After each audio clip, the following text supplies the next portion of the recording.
আজকের ব্লগটা কেউ মিস করবেন না। আজকের ব্লগের মাঝামাঝি একটা পর্যায়ে গিয়ে আমি সুন্দর একটা জিনিস রিভিল করব।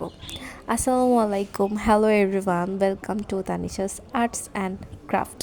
আজকের ব্লগটা যদি কেউ মিস করেন, সত্যি অনেক বড় কিছু মিস করে ফেলবেন আপনারা। আর যারা যারা এখনও পর্যন্ত আমার পেজটাকে ফলো করেননি, তারা খুব ফার্স্ট আমার পেজটাকে ফলো করে আসবেন। আজকের এই ডিজাইনটা ছিল সেমি ব্রাইডাল একটা ডিজাইনের স্টার্টিং পার্ট, যেটা ফ্লোরাল দিয়ে আমি স্টার্ট করেছিলাম। আমি আজকের কাজটা গল্প আপুর হাতে করছিলাম। গল্প আপু আমার খুব ক্লোজ একজন সিনিয়র আপু ছিল, যার হাতে আমি ফার্স্ট টাইম কাজ করেছি।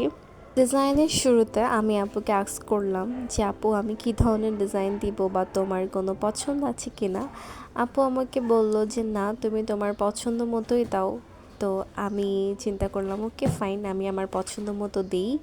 আর যেহেতু আপুর হাত একটু শুকনো টাইপের হাত ছিল, চিকন টাইপের হাত ছিল, তাই আমি ফ্লোরাল দিয়ে স্টার্ট করলাম। যখন কেউ বলে আপু আপনার পছন্দ মতো ডিজাইন দেন, পছন্দ মতো কাজ করেন বা নিজের যেইটা করতে ভাল লাগে সেই কাজটা করেন, তখন সে আর্টিস্ট এটাই চিন্তা করে নিজের যে কাজটা সব থেকে বেশি বেস্টের উপরেও যদি কোনো কাজ তার ভালো করা থাকে, সেই কাজটা দেওয়ার সে ট্রাই করে।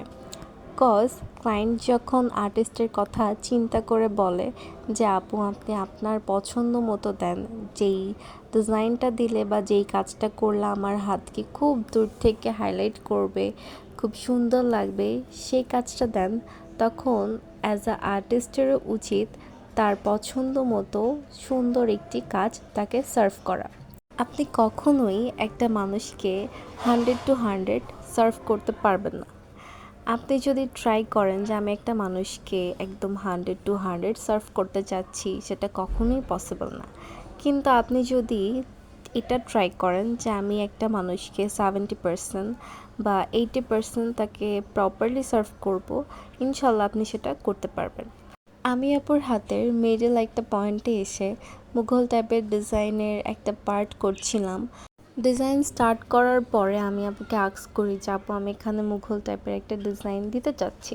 তো আপু আমাকে বলে ওকে ফাইন, তুমি তাও তোমার যেইটা ভাল লাগে তুমি শুরু করো। আপনাদের সবার কাছে আমার কোয়েশ্চেন, আমার ব্লগ ভিডিওগুলো আপনাদের কেমন লাগে বা ভিডিওগুলো কেমন লাগে আমাকে অবশ্যই কমেন্ট বক্সে জানাতে একদম ভুলবেন না। মুঘলের ভিতরের অংশে আমি 2টা পিকক আর্ট করেছিলাম, পাশাপাশি 2টা পিকক।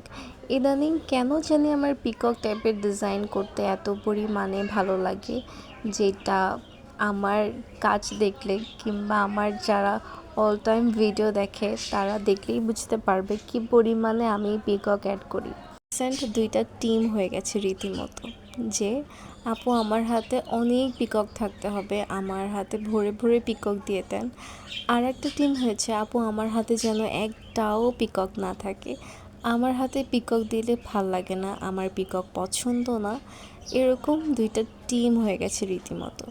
বাট আমাকে যদি কোয়েশ্চেন করা হয় যে তোমার কোনটা বেশি পছন্দ, তাহলে আমি বলবো যে আমার পিকক পছন্দ। তো আপনারা কমেন্ট বক্সে জানাতে একদম ভুলবেন না যে আপনারা কোন টিমের।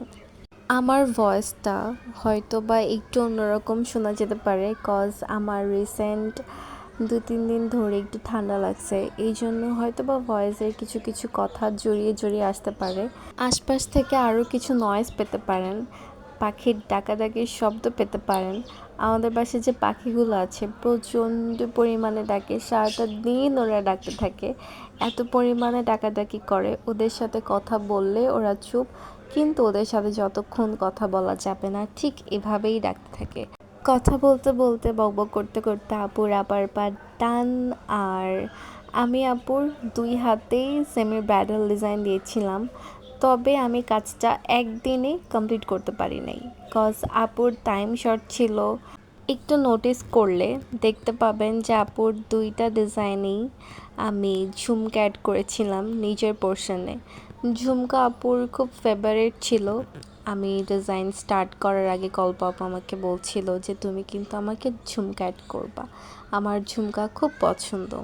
ঝুমকা টাইপের ডিজাইনগুলা ম্যাক্সিমাম পার্সনের খুব পছন্দের একটা পার্ট, বাট আমাকে যদি পার্সোনালি কোয়েশ্চেন করা হয় যে তোমার ঝুমকা কেমন লাগে, তাহলে আমি বলবো যে আমার ঝুমকা খুব একটা পছন্দ না। বেসিক্যালি আমার নিজের কাজ নিজের খুব পছন্দ হয় না, তবে অন্য কোনো আর্টিস্টের কাজ দেখতে খুব ভাল লাগে, অন্য কোনো আর্টিস্টের কাজ দেখে ইন্সপায়ার হয়ে করতে খুব ভাল লাগে। বেসিক্যালি আমার কাজ নিজের খুব একটা পছন্দ না, কেন জানি নিজে নিজে যখন কাজ করতে বসি, অন্য কারো হাতে যখন দিয়ে দিচ্ছি, আমার ক্লোজ ফ্রেন্ড কিংবা আম্মুর হাতে বা আমার কোনো ক্লায়েন্টের হাতে মেহেদি দিতে বসলে একটা কমন কোয়েশ্চেন আমার মাথায় আসে, সেটা হচ্ছে যে আচ্ছা, আমি যে তোমাকে মেহেদি পরিয়ে দিচ্ছি, তোমার কি ডিজাইনটা পছন্দ হচ্ছে? আমি কি তোমার মনের মতো বা তোমার পছন্দ অনুযায়ী ডিজাইন পরাতে পারছি?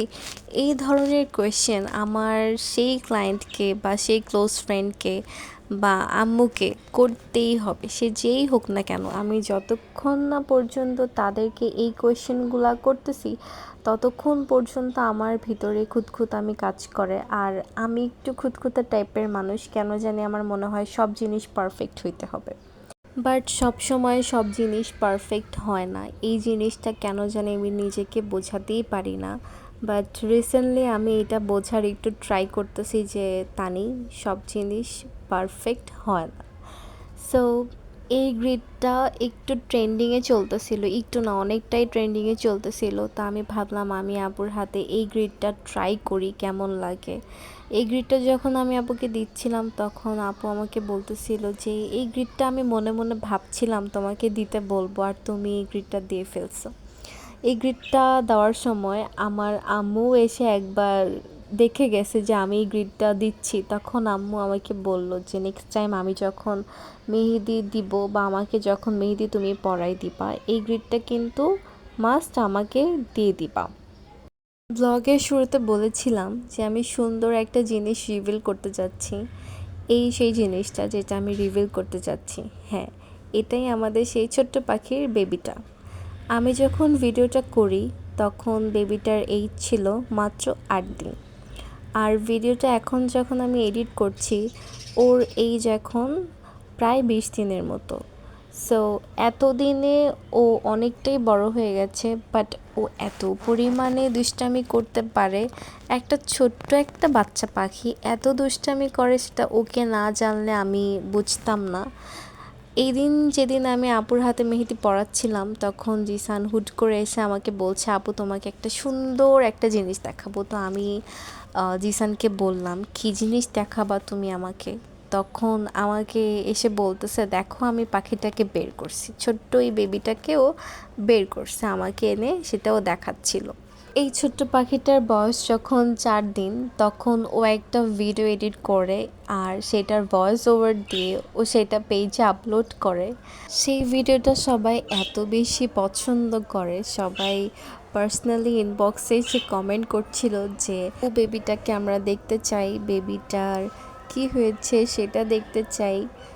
সো আমি রিভিল করতে পারি নাই, আমি কোনো ছবি আপলোড করি নাই এই পর্যন্ত। যে জিসান আমাকে অলরেডি মানা করে দিয়েছিল, বলতেছিল যে আপু তুমি কিন্তু বেবির পিকচার আপলোড করবা না, তুমি কিন্তু বেবির ছবি দিবা না। সেই জন্য আমি আমাদের ছোট্ট বেবি পাখিটার কোনো ছবি ভিডিও কোনোটাই আপলোড করি নাই। বাট ইনশাল্লাহ ভেরি সুন একটা ব্লগ ভিডিও আসবে, ডে 1 থেকে একদম ডে 20 পর্যন্ত ও কী কী করে, সারাদিন কী কী করে। যদি আপনারা দেখতে চান অবশ্যই কমেন্ট বক্সে জানাবেন, তাহলে ডে 1 থেকে ডে 20 পর্যন্ত ওর টোটাল ভিডিও ছবি যা যা আছে একটা ব্লগ ভিডিও করে আপলোড করে দিব।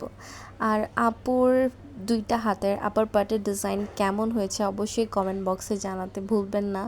সবাই বেবি পাখিটার জন্য বেশি বেশি করে দোয়া করবেন। যারা যারা এখনও পর্যন্ত আমার পেজটাকে ফলো দেন নাই, তারা প্লিজ দ্রুত ফলো দিয়ে যাবেন।